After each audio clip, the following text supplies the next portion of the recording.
Even as the debate over the fiscal deficit in budget 2020 and the big numbers continue, what's going to happen with the economy, the slowdown, the fact is the only thing everyone really wants to know about the budget is their personal income tax slabs. It's a googly of sort that was thrown in this budget that taxes are being lowered. There's a whole new set of slabs, many more slabs that can help you pay a lower tax. But, and there's a big but over here, you have to give up all of your deductions and exemptions that you were enjoying, which ranges from insurance policies to mutual fund investments to housing loans, interest on housing loans, HRA, LTA, you know, the whole gamut of things. So which one is better and which is not? Now, I know a lot of people have been doing the math over the last couple of days, and there are different views coming in. There is so much confusion that the government has also had to come out and give some clarifications. But I'm joined now by a gentleman who's actually sat and done the calculations on a spreadsheet and has got people he knows around him to do those as well. So we're going to hopefully benefit from Deepak Shenoy's experiments. Deepak, thank you so much for joining us on the India Development Debate.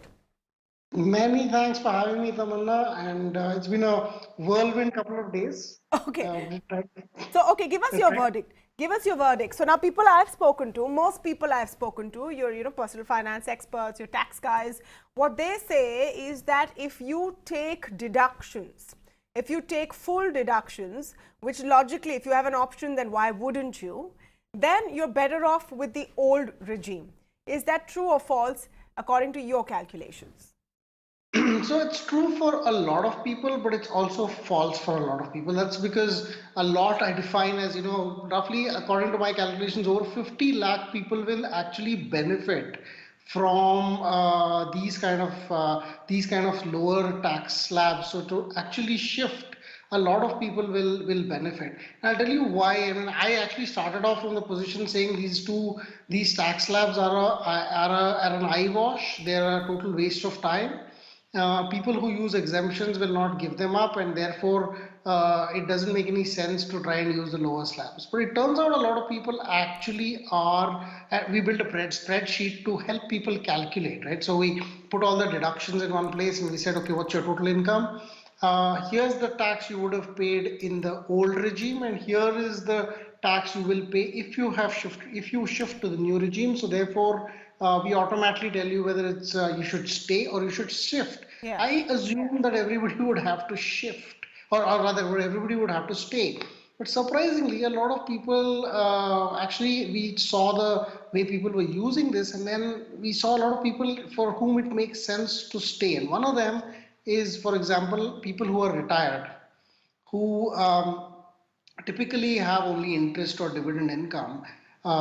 So if you only make that, you won't get any HRA, you won't have any housing loan deductions because you've most probably already paid for your housing loan.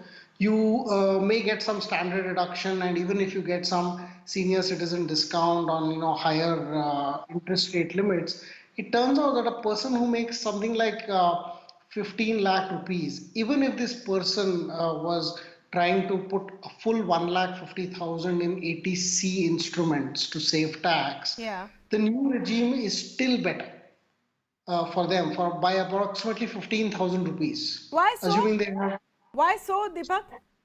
Because because I'm saving taxes and plus I'm building something for the future, right?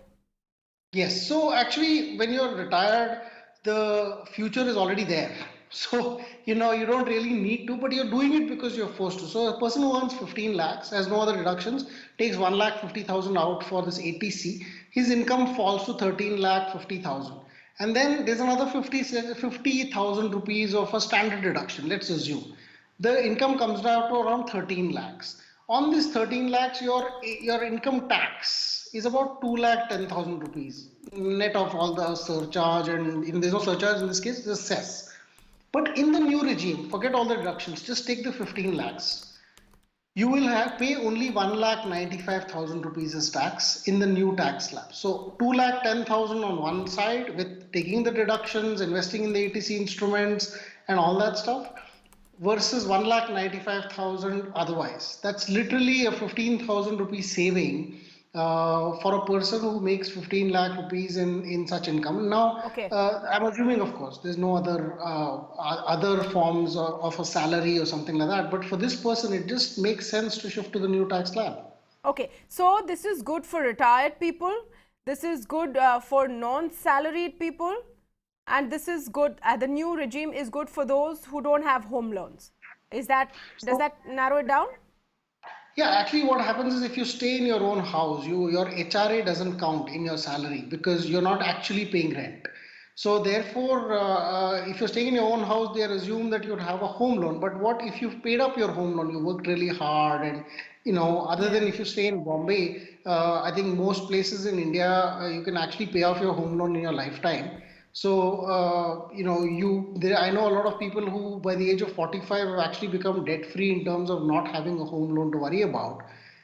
So they did the right thing. And this new tax slab actually rewards them for it by saying, listen, you can actually choose not to have any other deductions and pay lesser tax. Well, so you have to do the math yourself, of course, depending on what your situation is. But Deepak Shenoy has done some of that hard work for you. So thanks, Deepak, for coming in with all of those inputs today. Thanks, Tamanna. It's great to be here, and I wish you all the best. Thanks. Thanks so much, Deepak. We wish everyone lower taxes and higher incomes in the new year. We'll take a very short break here on the India Development Debate, but don't go away. When we come back, we're talking politics. A third reported firing in the capital as the poll campaigns heat up. But what's the price parties are willing to pay to win elections? And what happens to the people when parties are willing to pay that price? We're going to be talking about the violence escalating in Delhi ahead of the polls after the break. Don't go away.